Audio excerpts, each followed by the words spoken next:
here are the 3 easiest and hardest WCA events, in my opinion. First, we have 2x2. This is super easy because if you know 3x3, you really don't need to learn anything else in order to solve 2x2, you just automatically know how to solve it.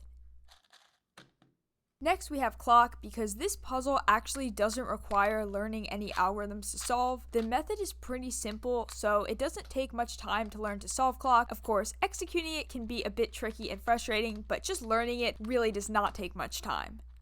And finally, we have Scoob. I put this as one of the easiest because you can learn to solve it with just one short algorithm. I used the one algorithm method when I first started competing in Scoob, and it worked pretty well for me. And then with just that algorithm and one additional algorithm, you can actually get pretty good at this puzzle.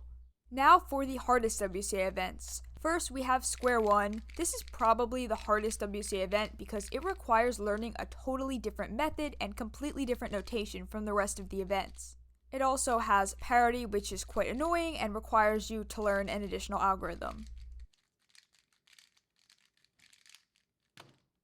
Next is 3x3 one-handed. It's just a lot harder to turn the cube with only one hand, and I find that sometimes it can be difficult figuring out how to do algorithms one-handed. Also, some algorithms are just really challenging to do with one hand, which is why I learned some alternative algs that are better for OH. And finally, we have 6x6.